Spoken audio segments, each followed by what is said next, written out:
There's a dead person following my sister around.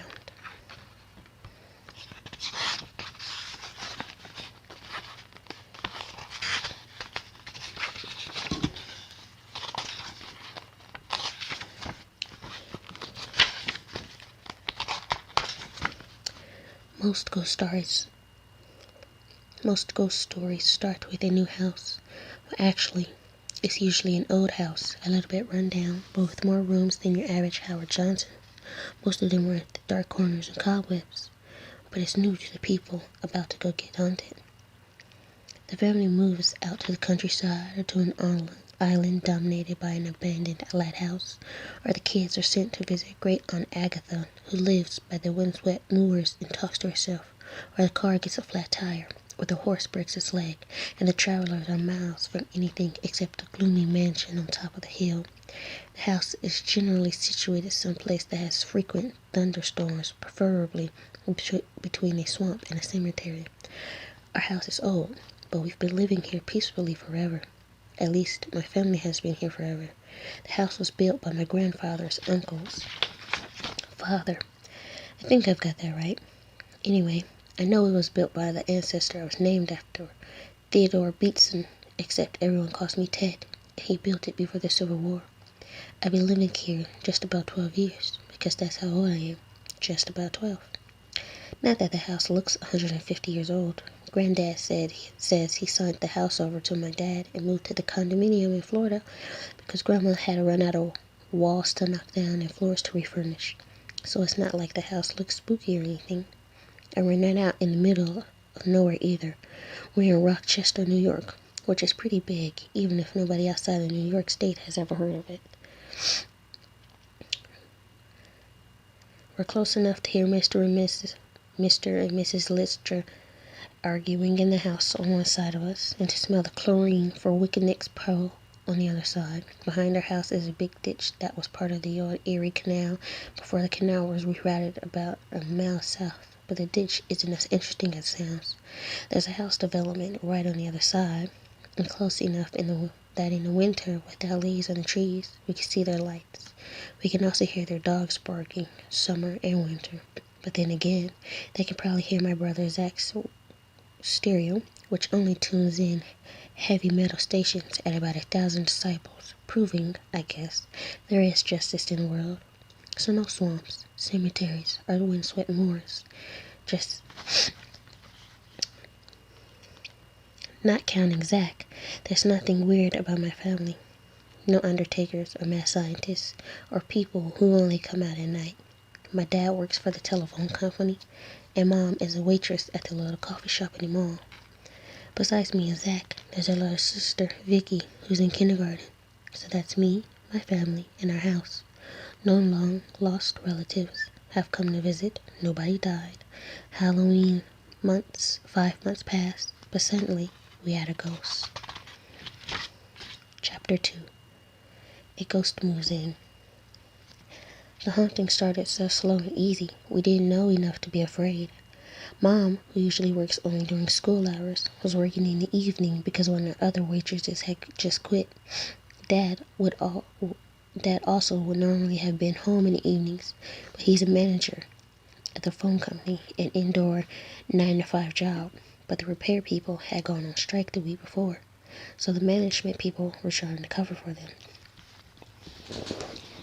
even though they didn't know what they were doing. All of a sudden, Dad was working from 7 in the morning to 7 at night, sometimes later if he got in the middle of something, and when he was home, generally he'd be sleeping or at the kitchen table trying to make sense of the technical manuals.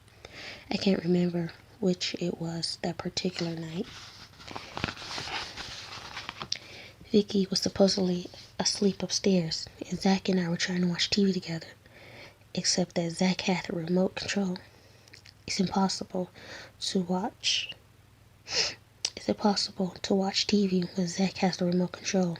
Every time there's a commercial, he starts to wonder what he's missing on the other channels. 9 times out of 10, it's more commercials, but that doesn't stop him. He'll hold his finger down on the button that advances the channels. Flip, flip, flip. Just about a second slower than it takes for the image to register on the eye. Very annoying. A black and white movie, Gilligan's Island in Spanish, painting lessons, an opera about a woman who's dying, who'll still be dying 15 minutes from now, the next time Zach flips through. By the time we get back to wherever we were watching, our commercials ended and the show has gone on without us. I've missed the crucial revelation somewhere between Madonna on MTV and Senate hearings on C-SPAN. When Dad is in the room, he takes the remote control away from Zach. But Zach's 16, and if I try to use force with him, he sits on me. So I have a tendency not to get too involved with TV when it's just the two of us. That's why I noticed Vicky upstairs in the hall. She was sitting on the floor wearing a robe and her ratty gray bunny slippers, watching the TV through the slates upstairs. I called up to her. "You better."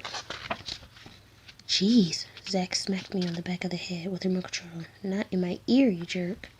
"You bigger jerk," I said, but I moved before I said it. My head must have made contact with the mute button. It felt like all the buttons were embedded in my scalp, but anyway. Zach ignored me while he tried to figure out what had happened to the sound. I told Vicky, "If Mom comes home and catches you out of bed, I don't want to be around to see what happens." "Keep it down," Zach grumbled. Vicky said,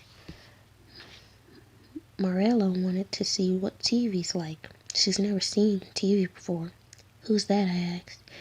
Vicky pointed to the empty spot next to her. "My new friend." Well, I thought, kids pick up the strangest things when they go to kindergarten. I'm told Zach acquired a pet giraffe in kindergarten, though I only got chicken pox. Anyway, I figured that if the other kids had an imaginary friend, and Vicky had decided she'd have one too. "Well, you tell Marella," I started. Zach threw one of the decorative pillows at me. "You tell Marella to go to bed," Zach finished for me. Vicky got to her feet disdainfully. She said Marella didn't like TV anyway, and she stomped back off to her room. I should have been suspicious. From a girl who names her stuffed animals things like Pink Bear and Big Rabbit, I should have been suspicious. That's how it all started. The next morning at breakfast, just as Zach was about to sit down, Vicky screamed. Zach nearly swallowed the pen he was carrying in his mouth, and Mom poured out about 2 cups of milk, none of which landed on her coffee mug. I had been looking at Vicky, however, and I figured I knew what it was all about. "What?" Mom asked in her frantic mother's voice. "What's wrong?" "Zach almost sat on Marella," Vicky said. "Who?" Mom asked. "Her new friend," I explained. I wiggled my eyebrows at Mom to indicate the nature of their friendship. When Mom continued to look at me as though I were speaking Martian, I added, "Her new invisible friend." "Zach, who frozen mid-sit," I said. "Obviously someone dropped both of you on your heads when you were babies, and he let himself fall the rest of the way into the seat, so hard that your chair skidded backwards on the floor." "How's that feel, Marella?" he demanded. In that self-satisfied tone all girls mastered by the age of 2, Vicky said, "She's already moved to Daddy's chair." Zach, whose brain is not up to competition with a 5-year-old, mimicked, "She's already moved to Daddy's chair." He started poking at the air above the empty seat. "Stop it!" Vicky screamed. "Stop it! She doesn't like that." "If she doesn't like that," Zach said, "she should tell me to stop." "She can't talk," Vicky said. "Stop it now." "If she can't talk, then how do you know her name's Marella?" Zach said with an uncharacteristic clarity of thought. Vicky was trying to grab hold of his jabbing fingers, but she wasn't fast enough. "She can talk if she has to, but it's hard." "Mommy, make him stop." "Vicky," Mom said, having finally caught her breath again, "stop that awful squealing." "Zach, leave your sister alone." "Ted, elbows off the table." "That's Mom. She wants to never show favoritism, so she figures if she yells at one of us, she better yell at all of us." As Mom turned her back to get the sponge from the sink, Zach gave the air a final poke. "Does Marilla like this?" he whispered. "She moved again," Vicky said, but this time she didn't say where. "Knock it off, all of you," Mom warned, sponging up the spilled milk. "And hurry up, your buses are going to be here any second." She indicated the pen and paper Zach had brought to the table. "Is that something I have to sign?" Nah, it's just science, and it's due when Zach glanced at his wristwatch. 20 minutes, but there's only one essay question left. More than enough time. I pushed my chair back to get out of there so I wouldn't have to hear her mom's lecture. At the same instant, Vicky lunged across the table, hitting Zach's glass of orange juice just at the right angle so that it fell right off and drenched his science paper. With a cry somewhere between pain and anger, Zach picked up the sheet and tried to shake off the juice, which was already making the orange-stained paper curl. Why, you little... Zach, Mom warned, sponging the area around him. I didn't mean it. Vicky had gone white and her bottom lip was beginning to tremble. What do you mean you didn't mean it? Zach said. You just reached right over. I was trying to stop Morella. She was going to knock over your juice for being mean to her, and I was trying to stop her. Dropped on your head, Zach shouted at her. Vicky began to sob. One thing I have to admit, even then, I thought she was convincing. Zach, that was Mom's final warning voice. You shouldn't have been doing your homework at the breakfast table in the first place. And you, young lady, if you're going to bring your friends, invisible or not, to breakfast, you better tell them to behave themselves. Ted, don't slouch. Outside, a bus began to beep. All three of us scrambled to our feet because Zach's bus comes about 20 seconds after ours. I grabbed hold of Vicky's sleeve to get her to hurry up. It's embarrassing to have the whole bus wait for the kid everybody knows it's your sister. I didn't do it on purpose, she repeated to Zach. Zach, holding his homework at arm's length so it wouldn't drip on him, tapped her none too gently on top of the head to show just where he figured she'd been dropped. She began to howl again, but fortunately she kept on walking. None of us bothered to answer as Mom's voice followed us outside.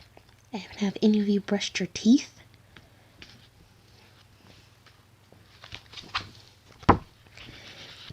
Chapter 3 and 4 will be read next time. Thanks for listening. Bye.